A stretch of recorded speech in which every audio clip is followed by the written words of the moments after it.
요한일서 강의 13번째 시간으로 사랑해야 할 이유라는 제목으로 말씀을 보겠습니다.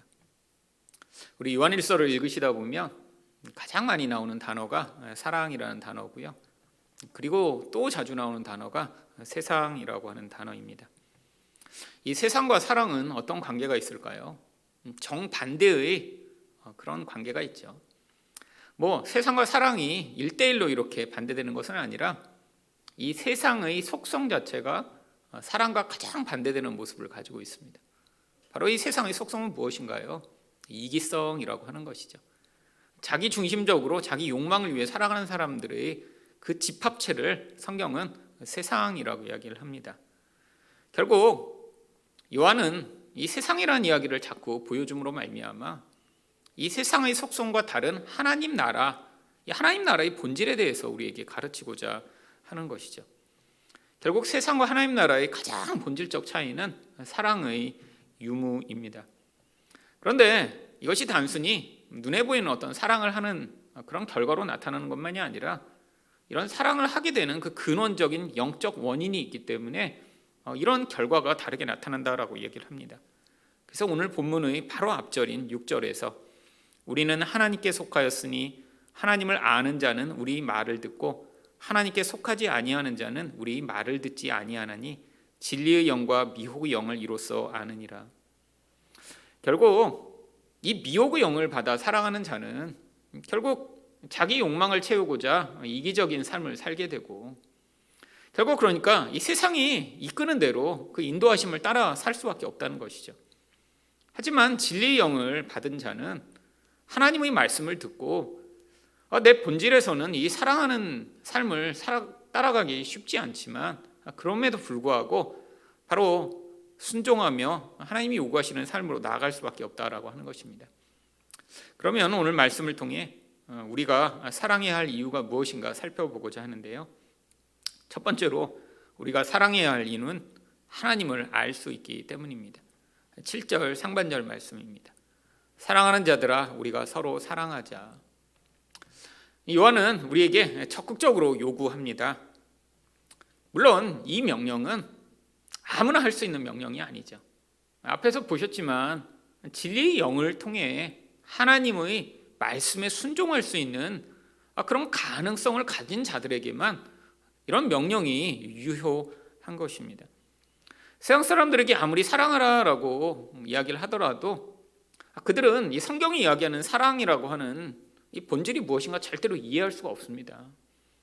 세상에서 사랑하라고 하면 사람들이 흔히 아는 그런 연애 정도, 가족에서의 사랑 정도를 이야기하죠. 그런데 세상에서 이렇게 사랑이라고 하는 그 사랑은 사실 성경이 이야기하는 사랑과 많은 차이가 있습니다. 바로 이 성경의 사랑은 바로 하나님의 속성이기 때문이죠. 그래서 7절 중반절에는 사랑은 하나님께 속한 것이니, 이 하나님이 요구하시는 이 사랑은 세상의 이 자기 이기적 본질과 전혀 다른 차원의 것입니다. 그래서 하나님께 속한 자가 아니면 절대 하나님의 사랑을 할 수가 없어요. 이것은 영적인 차원의 영향력입니다. 우리가 열심히 노력한다고 애쓴다고 해서 바로 이렇게 하나님의 사랑을 할 수 있는 것이 아니라 결국 하나님의 영이 오셔야지만 가능한 것이죠. 그래서 이게 하나님에게 속한 것이라 너희가 정말로 이런 하나님의 은혜를 받은 자며 하나님께 속한 자라면 이 명령에 순종해야 한다라고 하는 것입니다. 근데 이 사랑하게 되면 어떻게 되나요? 7절 하반절과 8절을 보시면 사랑하는 자마다 하나님으로부터 나서 하나님을 알고, 하나님을 알 수 있대요. 여러분이 하나님을 안다라고 하는 것은 하나님과 깊은 관계를 맺는다라고 하는 것입니다. 근데 성경은 이 하나님을 아는 것을 다른 말로 영생이라고까지 이야기를 하죠. 여러분, 영생이 무엇이죠? 우리가 오래 살거나 좋은 데 가는 것이 영생이 아니라 하나님과 깊은 관계 안에 살아가는 것을 영생이라고 이야기를 합니다. 그런데 바로 이렇게 하나님과 깊은 관계로 영생의 삶을 살 수 있는데 사랑하지 아니하는 자는 하나님을 알지도 못하나니 이는 하나님은 사랑이심이라. 결국 하나님이 우리에게 이 사랑을 요구하시는 것이 하나님과 더 깊은 관계로 나아갈 수 있는 길을 제시하시는 것이죠. 하나님은 관계적 속성 자체가 사랑이세요. 근데 하나님과 깊은 관계를 맺기 위해서는 하나님과 비슷한 그 사랑이라고 하는 그 본질을 가지고 하나님과 점점 가까이 가게 될 때 우리는 하나님부터 영향을 받아 하나님과 같은 속성을 점점 더 많이 소유하게 되며 하나님이 어떤 생각을 하고 계시고 어떤 반응을 하고 계신지 마치 하나님처럼 살아갈 수 있는 것이죠. 많은 사람들이 교회에 오래 다니면서 자신이 아주 열심히 하나님을 잘 믿고 있다고 생각하는 사람들이 있습니다. 근데 성경은 우리가 교회를 얼마나 열심히 다녔냐, 종교 생활을 얼마나 열심히 했느냐, 얼마나 희생하고 헌신했냐로 그 사람이 하나님께 속한 자라고 이야기하지 않습니다. 신약 성경 어느 곳에서도 그런 구절은 찾아볼 수가 없어요. 근데 유일하게 그 사람이 하나님께 속한 자인가 아닌가 알 수 있는 증거는 바로 이런 어떤 종교적 모습이 아니라 이 사랑이라고 하는 하나님의 본질을 그 사람이 가지고 있는가 아닌가로 판단할 수 있다라고 하는 것입니다. 사실 그래서 기독교는 종교가 아닙니다. 이 종교는 외적인 어떤 행위들을 통해서 그 사람이 어떤 행위를 하는 그 결과로 외부인들이 이 사람이 얼마나 신실한가 아닌가를 평가할 수 있는 기준들을 가지고 있죠. 여러분, 절에 다니는 분들 솔직히 교회 다니시는 분들보다 훨씬 더 헌신적이고 정성도 정말 갸륵합니다. 옛날에 성철 스님이라는 분은 살아계실 때부터 굉장히 유명하셨다고 그러더라고요. 근데 유명해지면 꼭 많은 사람들이 만나고자 하잖아요.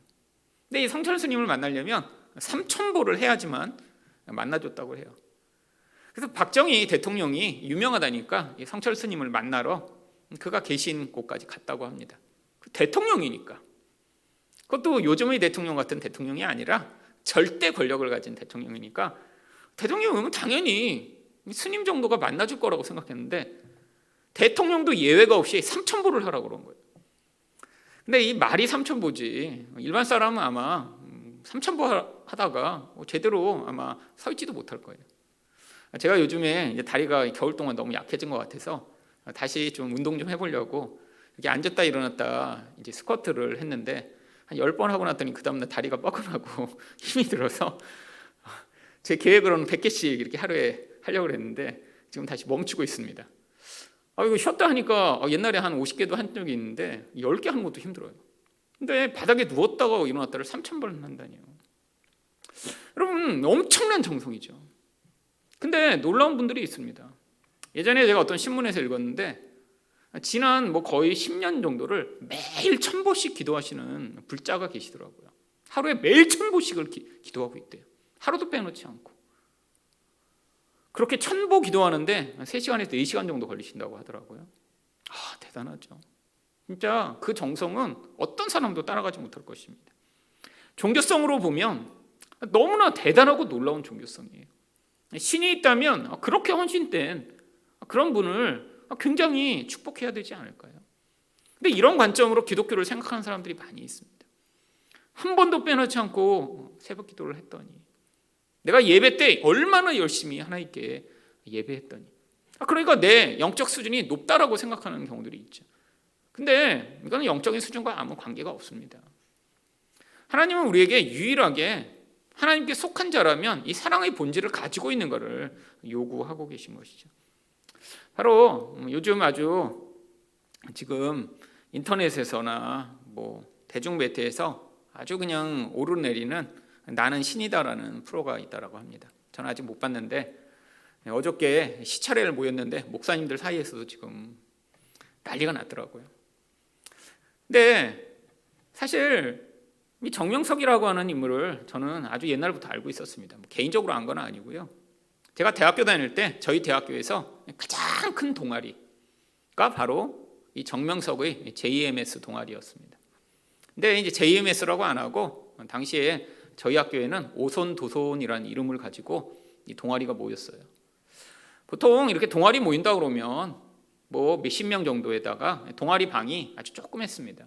한 서너 평 되는 조그만 방에 핵심 인원들만 거기서 모이고, 물론 동아리가 그렇게 크지 않았어요. 근데 이 오손도손이라는 이 JMS 동아리는 얼마나 컸는지 아예 자기네가 돈을 주고 학교에 있는 큰 건물에 한 2층 전부를 자기네 모임으로 썼는데, 그게 학교 전체에서 가장 큰 동아리여서 몇백 명이 모이고 있다고 하더라고요. 30년 전 얘기입니다. 제가 바로 그 동아리방 바로 옆에 있는 건물이 저희 과 건물이었어요. 사회과학대. 그래서 거기서 자주 찬양 소리도 들리고요. 자주 사람들이 많이 왔다 갔다 하는 걸 보고, 그리고 전도도 여러 번 받았습니다. 그 당시에는 저도 JMS가 뭔지 알지도 못했고요. 그냥 기독교 동아리라고 하는데 너무 여기 가면 좋다, 막 그런 얘기를 계속하면서 이제 얘기를 하는 거예요. 근데 그때 마침 이제 제가 몇 학년인지 정확히 기억이 안 나는데 학교에 큰 대자보가 붙었습니다. 그리고 그 대자보가 바로 JMS를 고발하는 그 오선도선이라는 동아리가 이단이다. 그리고 거기서 무슨 짓을 하는지에 대해 기독교 아마 동아리들이 모여서 한번 썼던 것 같아요. 그래서 이제 그때 알게 됐습니다. 그때 이거 나쁜 놈들이구나. 가슴에 큰일 날 뻔했다. 가슴에 큰일 날 뻔했다. 근데 이 JMS를 보고 있으면 사실 그 교주라고 하는 이 정명석, 사실 어떤 인간인가요? 이 세상의 기준으로도 참 진짜 이건 마귀에 강력하게 사로잡히지 않으면 안 되는 그런 존재인 것 같아요. 마귀의 화신이죠. 어떤 의미에서요? 바로 이 세상의 영, 미혹의 영이라는 본질에 있었어요. 이 세상과 미혹의 영의 본질이 무엇입니까? 사랑과 가장 반대되는 거죠. 한 집단의 지도자라면 이 성경적 가르침에 의하면 그 지도자가 자기에게 맡겨진 사람을 위해 가장 사랑하는 삶을 살아야 되는데, 이 정명석은 어떤 삶을 살고 있나요? 모든 여자들을 자기 성적인 노예로 삼아 사실 자기 욕망의 도구로 사용하고 있죠. 무서운 일이죠. 집단적으로 지금 이런 세대에 바로 이런 일들이 벌어지고 있다는 것이죠. 사실 그래서 이 정명석이 초등학교밖에 안 나왔다고 하더라고요. 그리고 외모라도 잘생겼으면 그런가 한데 진짜 어제 시골 농부처럼 생겼어요. 근데 그런 영향력을 미치고 있다는 것 자체가 정말 이 마귀적인 미혹과 이 영향력이 얼마나 강력한 것인가, 이게 세상의 본질이라는 하는 것을 알 수 있습니다. 사실 세상에 눈에 보이지 않지만 이러한 강력한 영향력이 존재합니다. 사람들은 다 다양한 방식대로 이런 세상의 영에 영향을 받죠. 결국 이 가운데 하나님의 영의 사로잡힘과 은혜를 누리지 못하면 우리 또한 이 세상에 휩쓸려가며 우리 본질 안에 있는 이 욕심이 그것에 미혹되기 쉬운 것입니다. 두 번째로 우리가 사랑해야 할 이유는 무엇인가요? 하나님이 먼저 사랑을 보이셨기 때문입니다. 9절 말씀입니다. 하나님의 사랑이 우리에게 이렇게 나타난 바 되었으니 하나님이 자기 독생자를 세상에 보내심은 그로 말미암아 우리를 살리려 하심이라. 하나님이 우리에게 사랑을 먼저 보이심으로 말미암아 우리가 정말 사랑이 무엇인가를 따라갈 수 있도록 하셨다는 거예요. 왜냐하면 이 사랑이라고 하는 말은 이미 세상에 존재하고 있는 누구나 다 사용하는 말입니다. 아니, 예수 안 믿는 사람도 이 사랑이라는 걸 모르고 처음 듣는 거고, 도대체 사랑은 어떻게 하는 거야? 라고 하는 사람은 없죠. 근데 왜 하나님이 이 사랑을 먼저 보이셨다고 얘기하나요? 세상에 있는 사랑과는 차원이 다른 사랑이니까요. 이 사랑이 바로 그래서 자기 독생자를 세상에 보내 우리를 살리려 하는 사랑이라고 얘기를 합니다. 10절에서는 이 사랑의 본질에 대해 그래서 조금 더 자세히 설명합니다. 사랑은 여기 있으니, 원래 영어 번역들은 그래서 이 부분을 This is love, 이게 사랑이다. 무슨 사랑이요? 바로 앞전에서 얘기한 하나님의 사랑은 이거를 얘기한다. 왜 이렇게 설명하나요? 세상의 사랑과 너무 다른 사랑이기 때문이죠. 어떤 면이 다른가요? 여기서 두 가지가 다르게 나타납니다. 우리가 하나님을 사랑한 것이 아니요 하나님이 우리를 사랑하사. 여기에 뭐가 나오죠? 사실 하나님의 사랑의 무조건성이 나옵니다. 우리가 먼저 뭔가 잘했으니까, 예쁘니까, 사랑할 만하니까. 세상은 그렇게 해서 사랑합니다. 누군가 사랑한다고 할 때 무조건적으로 사랑하는 경우가 어디 있어요? 그러면 오히려 더 이상하죠. 누군가 뭔가 이유가 있으니까 사랑합니다. 좋아하고요. 그게 정상이에요. 아무도 그런 조건이 없는데 무조건 사랑한다고 할 때 그게 더 오히려 세상에서 이상한데, 근데 하나님이 그렇게 하셨다라고 하는 거죠. 두 번째는 우리 죄를 속하기 위하여 화목제물로 그 아들을 보내셨습니다. 바로 이 희생적 사랑의 본질이 나옵니다. 여러분, 결국 성경적 사랑은 이 무조건성과 희생이라고 하는 것을 통해 내가 받게 될 유익과 이익이 아니라 바로 이런 무조건적인 대상을 향한 그 대상의 영적 유익을 위해 자기 희생을 통해 그 대상을 성장시키고자 하는 것, 이게 바로 성경이 이야기하는 사랑의 본질인 것이죠. 사실 이 사랑은 참 쉽지 않은 사랑입니다. 왜냐하면 우리는 항상 우리 안에 다양한 종류의 조건들이 있기 때문입니다. 사실 우리가 누군가를 평가하는 이 평가의 기준이란 건 그래서 참 깨어지기 어렵습니다. 누구나 자기마다 좋아하는 사람이 있고 싫어하는 사람이 있어요. 근데 그 기준이 사람마다 너무 다 미묘하게 다 다릅니다. 어떤 사람은 그냥 첫눈에 저 사람은 참 좋아 보여. 근데 그 이유가 너무 황당한 것도 있어요. 어떤 사람은 목소리만으로 목소리가 너무 내 마음에 들어. 근데 어떤 사람은 또 그 목소리 때문에 싫대요. 옛날에 저를 싫어한다는 어떤 사람이 네 목소리가 너무 정말 까랑까랑하고 그래서 싫다고. 근데 그 사람은 저를 그냥 싫어했어요. 근데 그 이유까지 되더라고요. 근데 또 저 목소리 때문에 좋아하는 사람도 있었습니다.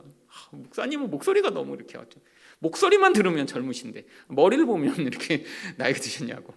목소리 때문에 좋아하는 분도 있어요. 신기하죠? 똑같은 목소리인데 어떤 사람은 너무 싫대요.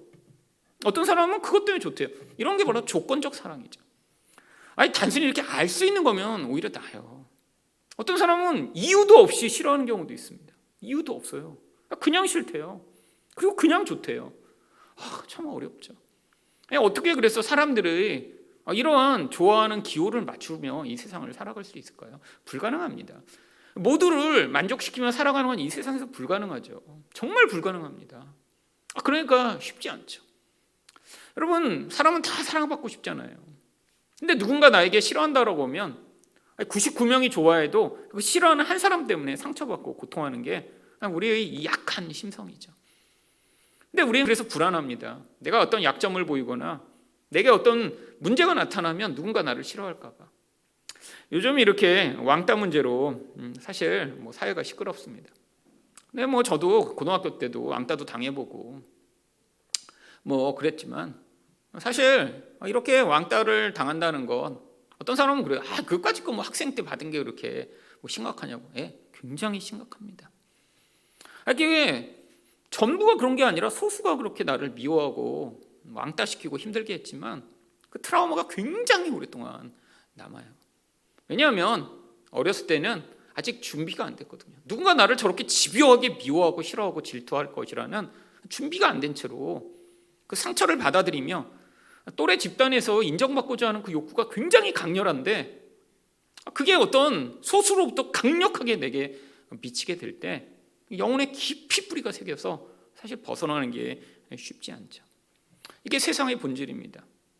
사실 하나님의 사랑이 우리를 치유하는 가장 놀라운 은혜 중에 하나는 우리가 무엇인가 잘했으니까 네가 이렇게 열심히 했구나 라고 하나님이 그때 우리를 사랑해 주시는 게 아니라 우리가 어떤 행위를 했건 안 했건 관계없이 이미 우리를 사랑하셔서 이미 그 사랑 안에 우리를 담으시고 어떠한 일이 있더라도 끝까지 그 사랑을 포기하시지 않는다는 이 하나님의 사랑의 온전성에 있는 것이죠.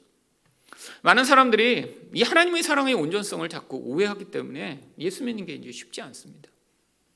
사실 예수 믿으면서 내가 이렇게 못 살아도 하나님이 나를 사랑하실까? 이런 생각하는 사람 굉장히 많아요. 자기가 생각하는 또 자기 기준이 있죠. 옛날에는 내가 이렇게 한때 열심히 살았는데 한때 이렇게 기도도 많이 했는데 근데 지금은 그렇게 하지 못한다라고 하는 자기 기준을 가지고 정한 다음에 그러니까 하나님도 자기를 향해 이렇게 나쁜 눈을 가지고 보고 계신 것은 아닐까라고 생각하죠. 근데 그런 상황에서 고난이 닥치거나 어려움이 닥칠 때 대부분 이 복음의 온전한 은혜를 깨닫지 못하는 사람은 거기에서 바로 걸려 넘어지게 됩니다. 내가 이러니까 하나님이 나를 사랑하시지 않아서 그래서 이렇게 고난이 오는 것이구나. 여러분, 우리가 이 땅에서 당하는 고난과 하나님의 사랑은 아무 관계가 없습니다. 오히려 사랑하시기 때문에 우리가 고난을 통해 바로 그 죄와 그 연약함에서 벗어나 하나님이 원하시는 그 온전한 자리로 가기를 바로 바라고 계신 것이죠. 여러분, 바로 이것이 하나님의 사랑입니다. 그래서 11절에 뭐라고 얘기하나요? 사랑하는 자들아 하나님이 이같이 우리를 사랑하셨은즉 우리도 서로 사랑하는 것이 마땅하도다. 이 이같이에 바로 앞절에서 배운 조건 없이 그리고 희생을 하셔서 우리를 사랑하신 것처럼, 그러니까 그 사랑을 받은 우리가 당연하게 사랑해야 한다라고 하는 것입니다.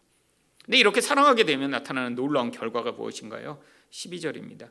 어느 때는 하나님을 본 사람이 없으되 만일 우리가 서로 사랑하면 하나님이 우리 안에 거하시고 그 이 사랑이 우리 안에 온전히 이루어지느니라. 바로 하나님을 볼 수 있게 된다라고 하는 것입니다. 물론 눈으로 보는 것이 아닙니다. 하나님의 본질과 속성이 나타나게 되는 것이죠. 다른 말로 이야기하면 하나님의 본질과 속성이 나타나는 것을 무엇이라고 하나요? 영광이라고 하죠. 인간을 통해 영광이 드러나게 된다는 것입니다. 하나님의 아름다움이 어떠신가 우리가 사랑하게 되는 자리에서 드러나게 되니까, 바로 거기에서 아무도 하나님을 보지 못하지만 하나님이 영광이 드러나 사람들이 하나님을 보고 알게 되는 그 놀라운 은혜를 보게 되는 것이죠. 어제 묵상유습에 새로 공부하시겠다고 한 전도사님과 인터뷰를 했습니다. 대구에 계신 분인데 요즘은 줌으로 저희가 공부를 하니까 뭐 이제 대구에서도 몇 분 하시고 뭐 하여튼 전국구가 됐습니다. 이 줌의 참 장점인 것 같아요. 저희 교회에서 예전처럼 모였을 때는 사실 가까운 곳에 계신 분밖에 못했는데 이 멀리서도 참 하시게 돼서 너무 한편으로는 감사합니다. 근데 이분이 이제 뭐 얘기를 하다가 교회 다니신 지 그렇게 오래되시지 않았다는 거예요. 보통 이렇게 전도사님도 하시고 뭐 그러면 이제 뭐 오래 이렇게 믿다가 신학교를 가시고 그랬는데 믿은 지 몇 년 만에 신학교를 가시고 그렇게 됐대요. 그래서 그럼 어떻게 예수를 믿으셨냐고 그랬더니 주변에 어떤 아는 분이 계셨는데 자기랑 자기 가족 아무도 기독교 배경도 아니고 예수를 안 믿는데 그분을 보는데 너무 정말 선하고 사랑이 많으시고, 주변에 자기가 만나는 딴 사람들은 그런 사람이 없는데 그분을 만날 때마다 너무 궁금했대요. 저분은 저럴까? 저분은 저럴까? 근데 이렇게 교제를 하다 보니까 그분이 이제 교회 집사님이시고 그렇다는 얘기를 들으면서 자기 안에 그런 생각을 했대요.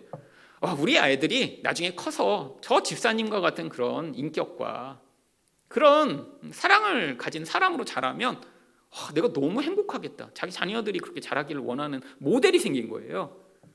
그래갖고 그냥 그 주에 그 분한테 연락을 해서 그 주부터 그냥 교회를 나가기 시작했대요. 애들 둘을 데리고. 남편은 이제 그때는 아직 안 믿었고, 그래서 교회를 따라다니면서 우리 애들이 저분처럼 되기를 원한다라는 목적으로 다녔는데, 그렇게 다니다가 이제 그 꼬마 아이들이 지금 이제 초등학교 고학년이 되고 자기도 그러다가 이제 예수를 잘 믿게 되고 남편도 교회를 나오게 되고, 그러다가 이제 자기가 신학교까지 가서 전도사를 하게 됐다라고 얘기를 하시더라고요.